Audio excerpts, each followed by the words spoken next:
Show me the money. We're going to be talking about creative financing.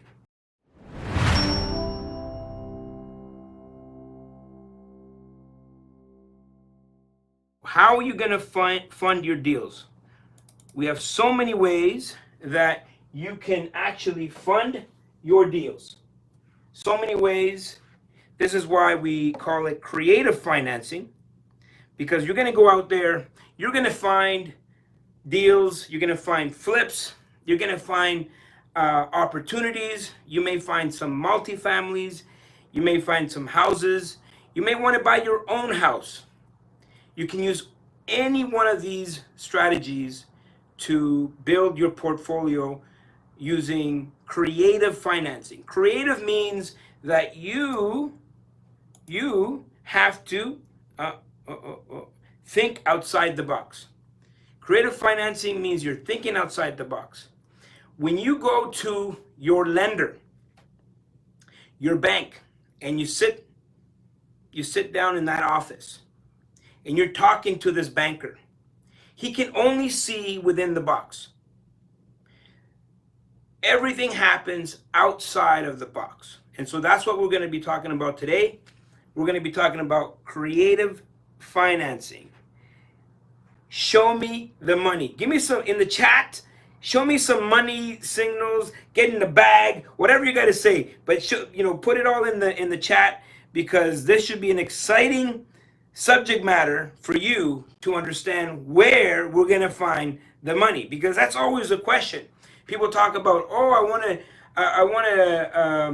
to start in real estate, and I want to do it with no money down. Well, no money down doesn't exist, because the money actually has to come from somewhere.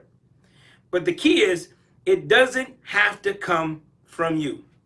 And so the first person that I ask and I go to when I want to do a deal, and I'm trying to do a creative financing deal, it will always be the vendor, the seller.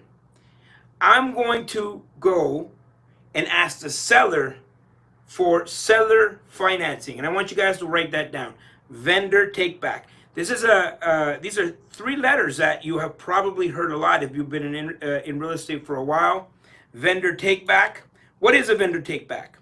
Well, a vendor take back is a type of mortgage in which the seller offers to lend the funds to the buyer to help facilitate the purchase of the property. The take-back mortgage is often and most likely will represent a secondary lien on the property, as most buyers will have a primary source of funding other than the seller. So you may have a first mortgage from a traditional source, but you may need that down payment to come from the seller in a form of a vendor take-back mortgage. So for a lot of people that don't understand how this works, if you are, and let's just, for the sake of this educational platform, we'll say that you're buying the property for $100,000. Okay, of course, we know that $100,000 for a property is pretty cheap, but for the sake of making things easy, we'll say that the property is worth $100,000. So 100K.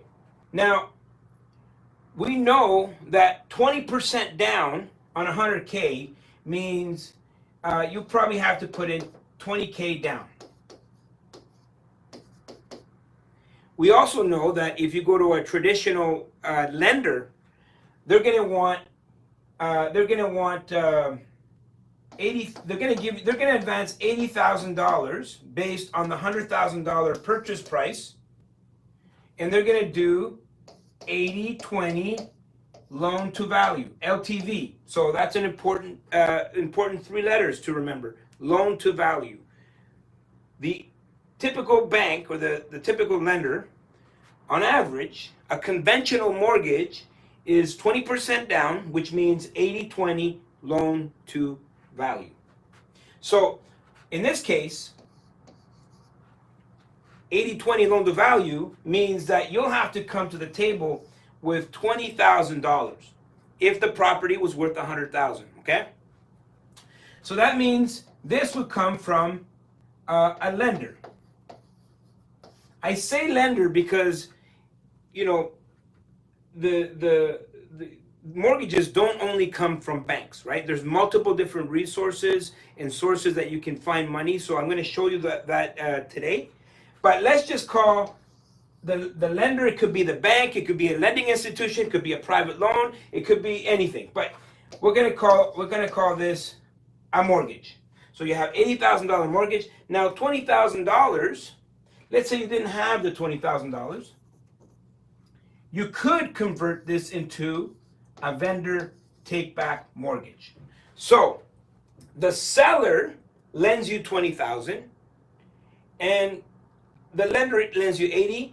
Altogether, you have $100,000 and you've bought this property without having to put any money out of your pocket. Okay? So there's a few things that you're going to have to think about if you want to, you know, if you're trying to do something like this. Well, first of all, not all lenders are going to find this favorable. I'm just going to let I see some people trying to come in. Not all lenders are going to find this favorable. In fact, some lenders, you know, may want you to have a little bit of skin in the game. But it doesn't mean that all lenders want you to have skin in the game. When I say skin in the game, they might want you to have some money in the game.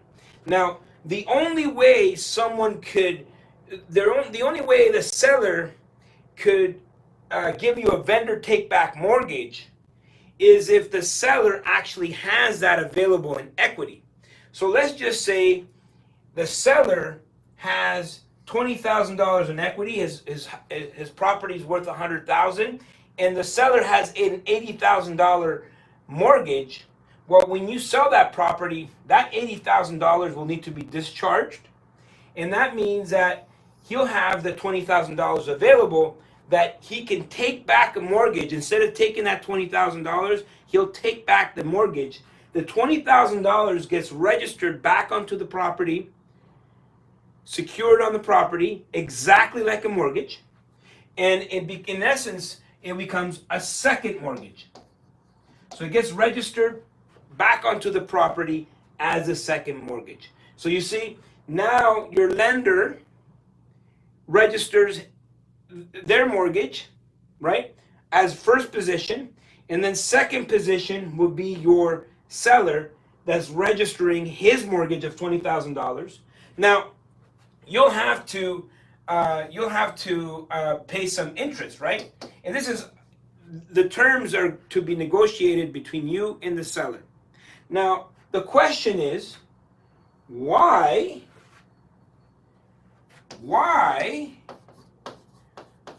would a seller do this? Why would a seller do this? Why would a seller lend you money to buy their property? Why would a seller do this? Well, this is a few things that you need to think about, okay? Number one, if the seller sells their property, and if it's an investment property, right? So if the seller sells their investment property, they're subject to paying capital gains. Capital gains tax. So you can be in a position to actually help this seller avoid paying some of that capital gains. Now, you're actually deferring. You're actually deferring that payment into the future. But essentially, let's say the sale was $100K, but they gave you $20,000. That means they've only received $80,000, right? And so if they've only received $80,000, that means that $20,000 they didn't receive. It's still in the property. So they only will have to pay capital gains tax on the $80,000, not the $20,000. Now, it only gets deferred. Maybe they'll pay it at some point in the future. But this $20,000 now, they're going to charge you, let's say, 5% interest over 5 years. 5% interest over 5 years. They're recouping some of their expense in order to pay some of that capital gains. So it's a good way for the seller to defer their taxes, and that's why they would do this for you. Number two, they get to sell the property. Oops.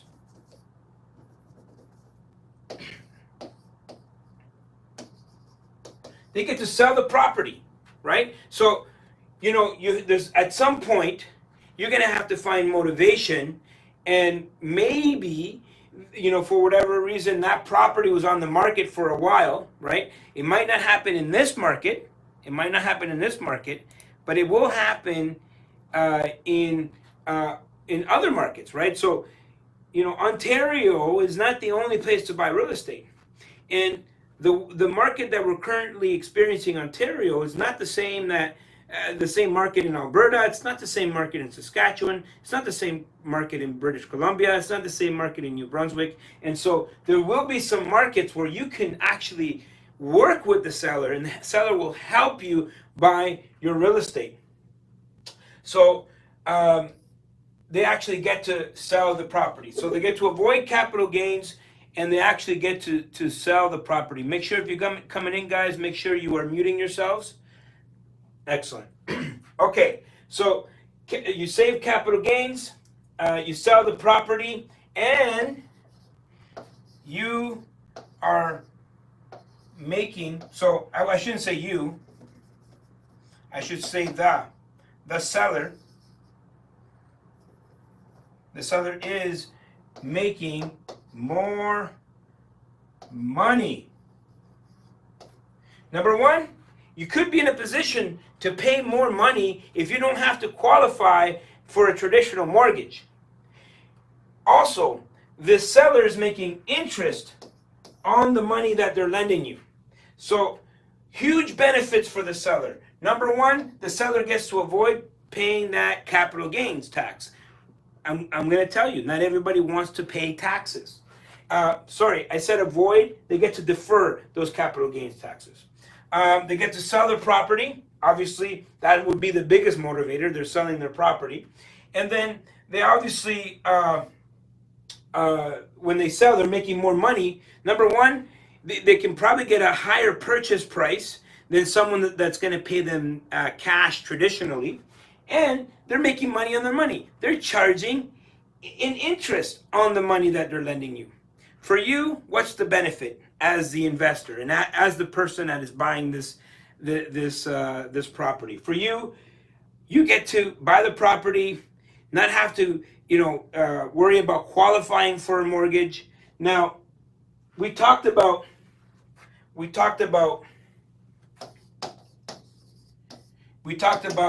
80-20 loan to value, right? Meaning you have to come to the table with 20%. Okay, 20% down. 80-20 loan to value, meaning you're getting 20%, and I'm going to put it like this. VTBs 20% down. Right? But I've done VTBs where I get 100% VTB. What does this mean? It means that the seller will transfer the entire property into my name, and then I just pay the seller the interest. So the vendor take back can be a very powerful tool for whatever strategy you want to apply, whether you want to add, use it to help you with some of the down payment, or if you want to buy the entire property with no money out of your own pocket. Remember, the money still has to come from somewhere. There could be an incentive for the seller to actually lend you that money. So the vendor take back will be the first place that I go and get funds. Next is the cashback. The cashback is an interesting one. One thing I will tell you about the cashback, you want to make sure that you're not trying to do a cashback going to a traditional lender, because you know what, at the end of the day, they might not see that as favorable. But the cashback is pretty interesting. Let's say you're buying a property for $100,000. Okay. Now I know there's no properties for $100,000 right now. I'm just using this as an example, and you had to put down $20,000, because that would be 80-20 loan to value, right? 80-20 loan to value. You do have when you get a mortgage, you get $80,000 mortgage. Okay, this is from a lender. So 100,000, we understand. Now here's the key component. Okay, if you find yourself a seller that is motivated enough, right? So you got a seller that is motivated enough to sell their property, to sell their property at 80,000. So they're going to take less for their property than what it's worth. Now you could do a cashback, right? So you can say, okay, I will buy your property for $100,000, but what I'm going to do is I will buy your property for $80,000. But what we're going to do is we're going to have an agreement that I'm buying your property for $100,000, and what I need is I need actually a cashback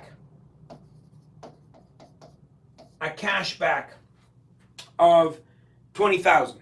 So if you're buying that property for $80,000, so let's go back.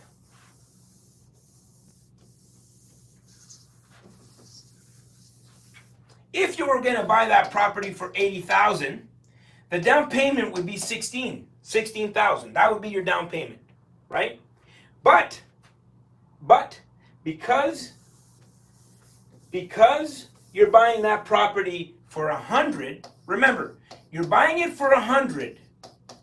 You're buying it for $100, but really you're buying it for $80, right? So you've already spoken to the seller and you say, listen, I'll buy your property for $80, but we need a purchase price. We need a purchase agreement that says I'm buying it for $100, because I want to buy it for $100 and I need a $20,000 cash back. So what's going to happen is, your lender will require you to bring $20,000 down, right, on closing, but you have a $20,000 cash back. So in essence, the $20,000 in the cash back, it's a wash. And so then you get your $80,000 from the lender. And that means you've put essentially no money out of your pocket. Now there's a few things about this, okay? Number one, you have to have a reason for this cashback. There has to be a logical reason. I mean, it can't just be a cashback for the sake of a cashback. For example, there was something on the roof that you needed to fix, some maintenance. There has to be a logical reason for you to do this. Number two, the property actually has to be valued. So the property actually has to be valued at $100,000, meaning it actually has to be worth the $100,000 that you say it is. Here's number three. Not every lender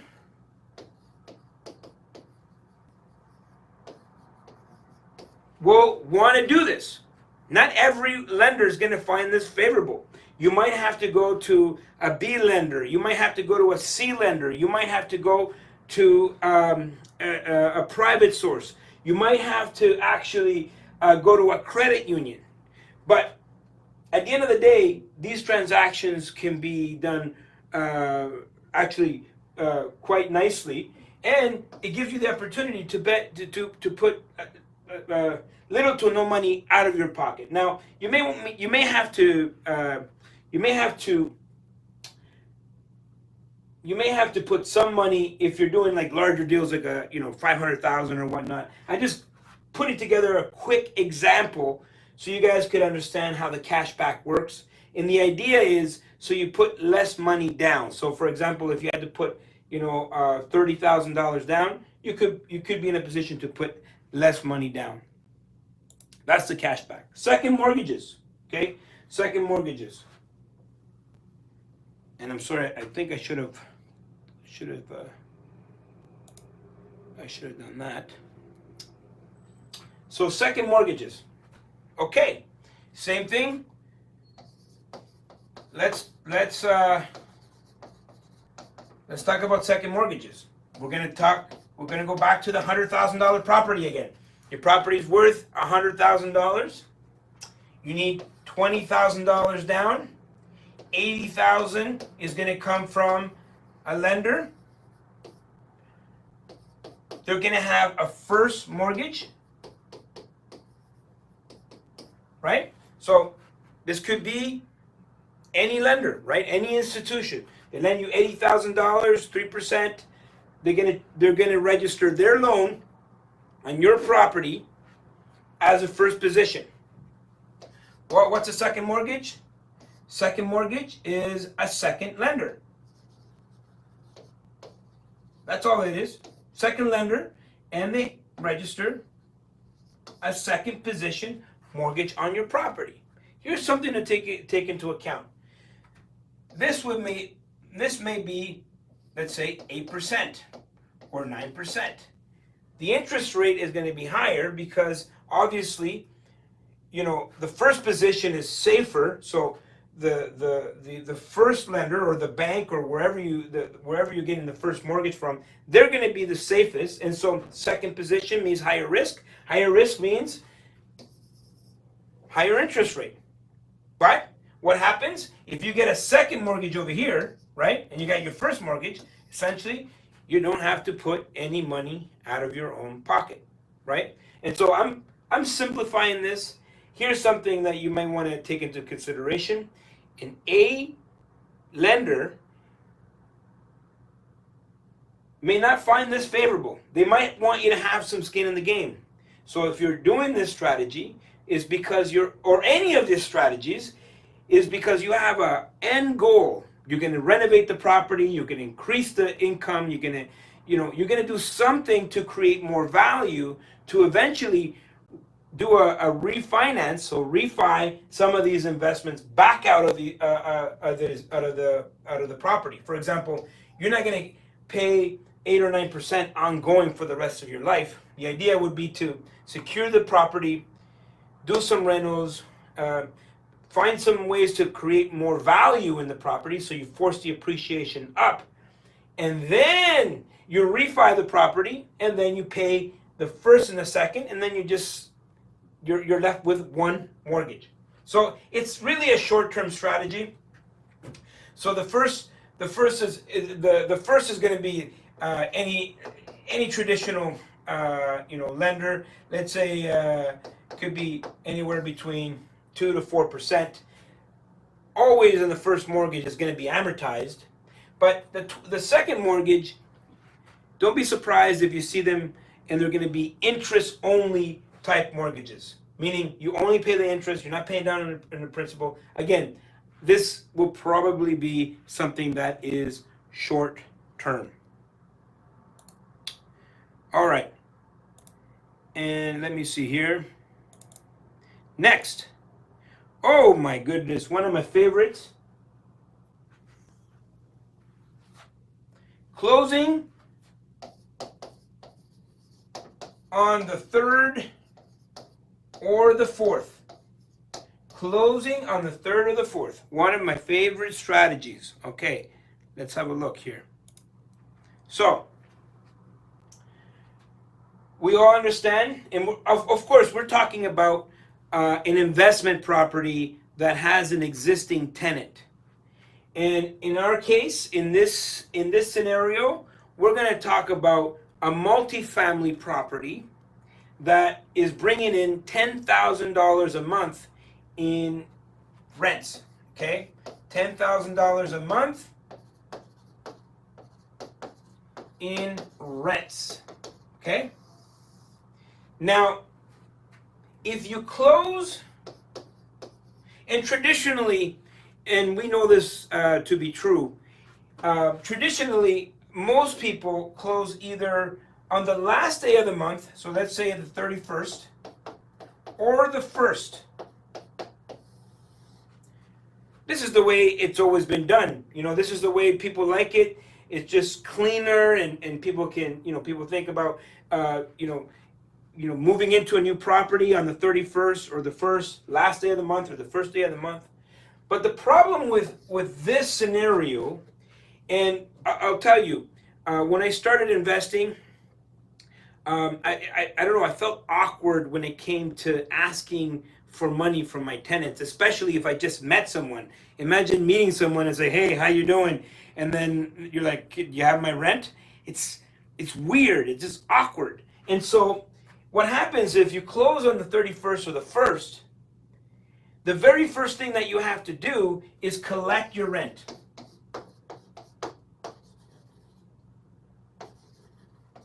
So you're going to go collect your rent on the first day, right? So you get your keys, you go to the lawyer's office or the notary, and you go and you collect your keys, and now you're excited, but now you got to, oh, jeez, I got to go now, you know, talk to these people. Hey, guys, you knock on the door. Johnny's you don't know Johnny's work schedule. He works at nights, but he's sleeping in the day. He opens the door, he's all cranky because you didn't know. And so you had no communication with him. And so for me, this was a very awkward thing. And so I wanted to avoid this, right?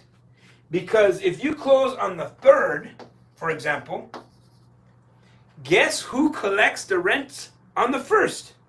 Well, it's the previous owner. The seller will have to collect the $10,000 on the 1st.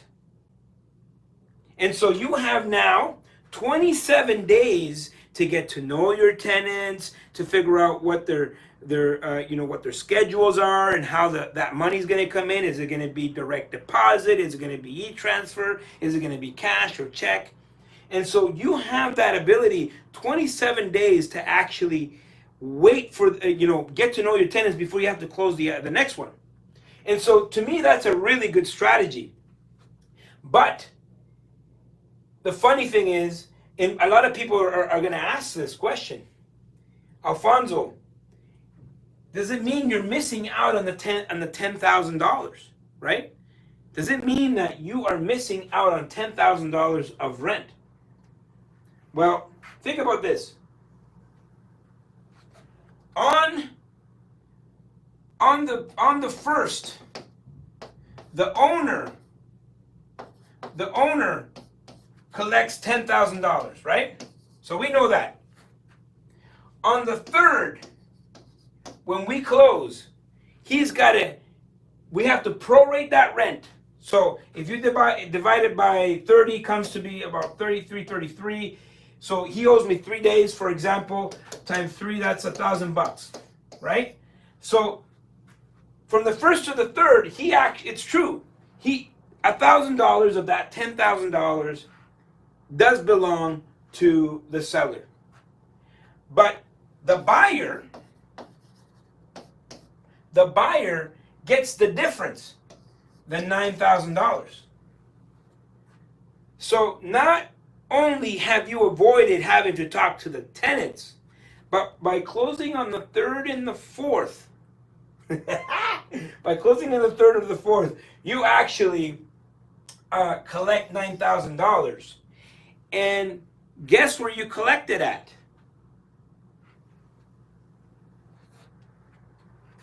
You collect it on closing. When you look at your adjustments, okay, and so an adjustments at the lawyer's office or the notary's office is going to have credits and debits, okay? So credit, and this is the buyer, right? So you'll see credit to the buyer, $9,000, right? This will be credit. Credit to the buyer. So you get $9,000 on closing. What does this mean? It means you don't have to come up with $9,000 that you would have had to. For example, let's say you get to the bottom of these adjustments, and to close this deal, for example, down payment and closing costs or whatever, you would have had to come up with $80,000, right? Let's say your closing costs and everything was $80,000, but now it's going to be minus $9,000. So really you have to come with $71,000. What does this mean? It means you're actually using the profits of a property you don't even own yet to help you put less money out of your own pocket. And to me, when I figured this out, it was just like, it was just incredible. So that is the closing on the third or the fourth. All right, here's my favorite. Joint ventures, JVs, joint ventures. You see, there are so many ways. So JVs, joint ventures, okay? JVs, joint ventures. Getting together with a group of people and everybody bringing something to the table, right? Because doing joint ventures, this gives you the opportunity to do deals.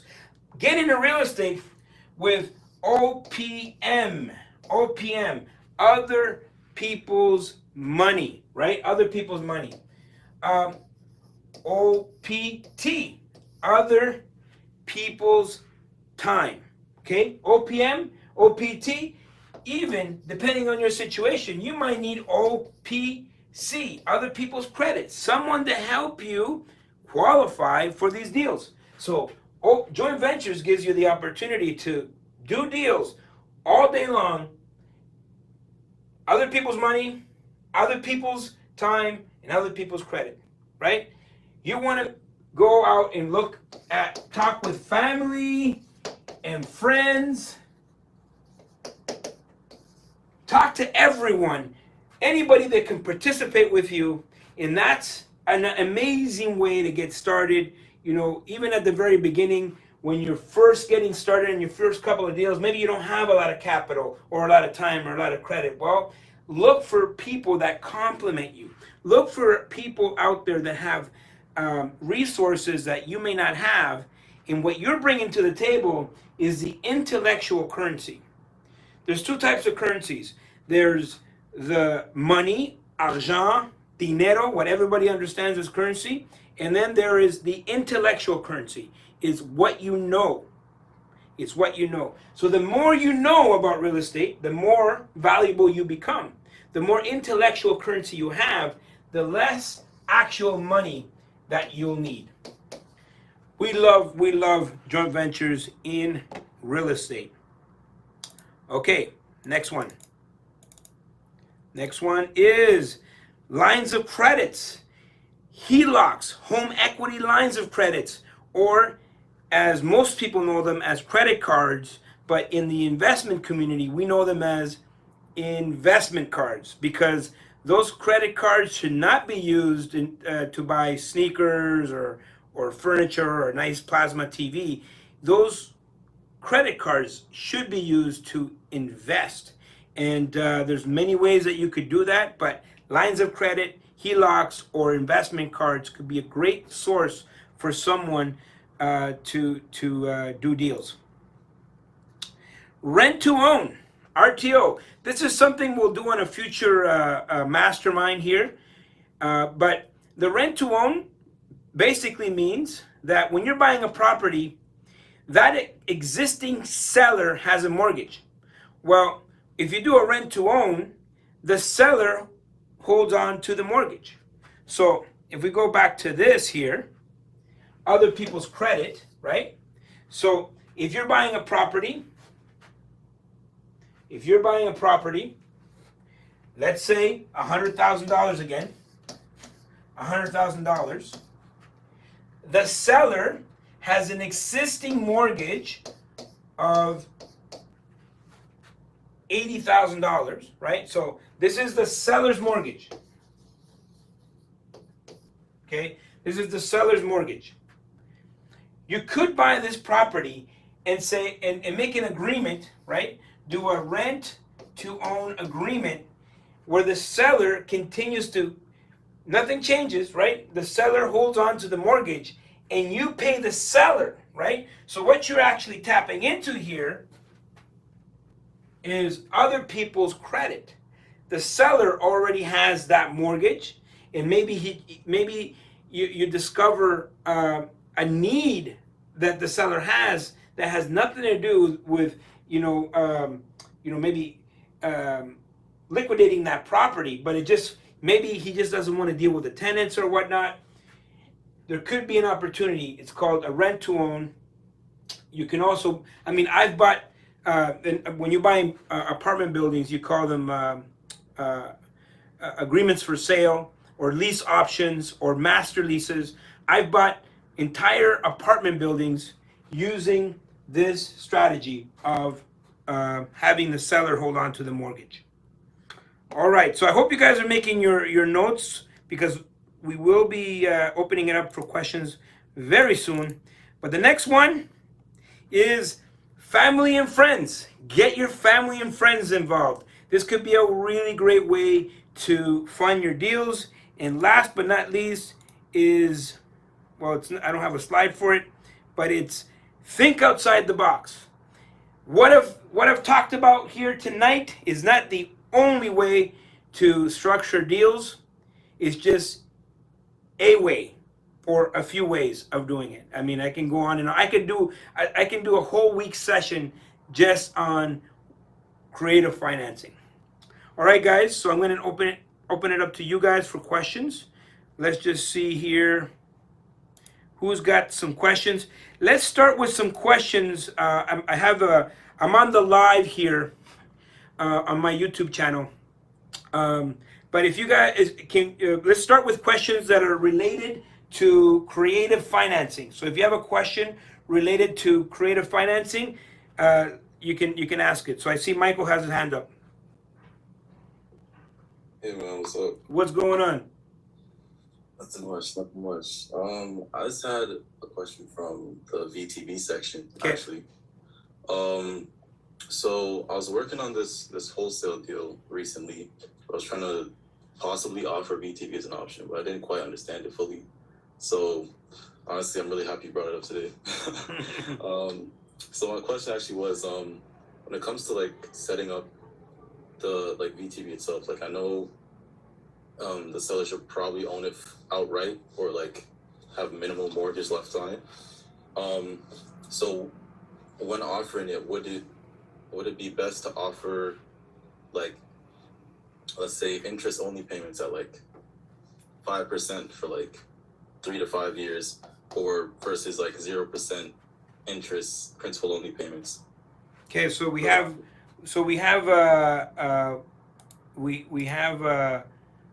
an offer to purchase, right? So what was the purchase price? I don't even remember. Just ballpark it. I think it was like 300. 300K. Okay. Yeah. 300K. So here's the most important thing that you have to understand. Okay. During your discovery call, right, or discovery of the seller. So the seller is wanting to sell this for 300,000, but somehow you need to find out how much of a mortgage, how much debt does that seller have on the property, right? For example, if that seller is trying to sell this property for 300,000, but their mortgage or the debt that they have on the property is 300,000, then they don't have any equity to be able to do anything, right? And so let's just say this is an older property. Let's just say the seller has owned it for a while, okay? So that means they have an existing mortgage of 150,000. Let's just say, we're making a hypothetical. It's an assumption, right? They have a mortgage of $150,000, and that would need to be discharged on closing. So you could do a deal, right? Depending on the needs of the seller, and this is important. Most people go in and try to negotiate this right from the get-go, and it's really number one, it's a sensitive subject matter, because you don't know So if he sells that, if the seller sells his property at 300,000 and they have to discharge 150, that means they have $150,000 in their hand. They may already have plans for that, and you don't know what those plans are. This is why it takes time to discover what is the real true motivation of that seller, right? And so so you have this, you have an offer to purchase at $300,000, and then you of course, if you do your due diligence, maybe at the very beginning you put it under contract, and then you may get to know the seller a little bit more, and then you may probably come back to the table, but you have to come back with a little bit of education, because not every seller is going to know what a vendor take back is. They're not going to understand how it works. But you could say, hey, I'll buy your property for $300,000, but let me ask you a question. What did you have planned? Because I know you have a mortgage for $150,000, but what did you have planned for that $150,000? The seller could say, hey, actually what I wanted to do is put that money into a mutual fund, right? And making 1 to 2% a year. So now you understand that really that seller has no need for that money. They're going to be making 1 or 2%. You could come to the table with, hey, do you know, and depending if it's a personal residence or an investment property, I'm going to go under the assumption that this is an investment property. What's that? It was a single family. It was but was it his own property, primary property? Yeah. Okay, well, if it says primary property, he doesn't have to pay the capital gains. But if it was an investment property, I could show someone how they could save on capital gains and make more than just the 1 or 2%. But in this case, he's got the property at $300,000. You could say, hey, why not give me $100,000 VTB? So you could say, give me $100,000 VTB at 5% interest only. So this property gets registered back onto the property, and 1 or 2 instead of 1 or 2%, he's getting 5. His money's secured still on the property that he knows. And you have now $100,000 that you less that you have to put out of your pocket. So you have $100,000 VTB. You still got to come up with the other 2, right? But then you go to a traditional lender or a private lender or whatnot. But his money is secure, and this is how you would do it. Now this $200,000. Let's say it was a lender. So the lender is going to give instructions, right? Of what you want. This VTB, it's going to be in the offer to purchase. So it's going to be in Schedule B, right? Or Schedule A, and where you put all your conditions. It's going to say seller takes back a mortgage with instructions for the lawyers now to create the vendor take back and register that vendor take back on the property. Mm-hmm. So how would you come up with the what's it called? The time frame, the time frame of the VTB, or is that kind of just? Yeah, so you could. That's another. We didn't talk about the term, right? So this is the term. So the term could be anywhere from a year to 5 years, depending on what you negotiate with that seller, right? If he agree, he might just say, okay, I'll give you a year with this money. If I'm going to do this, it'll be like 2 years plus. I'd want to renew it for another 2. All right. Good question. I'm loving the questions. Let me see here. If I can see I'm going to put it on everybody's thing just to see if I have any more questions. Okay. Well, I'm going to just stop our live here because I was on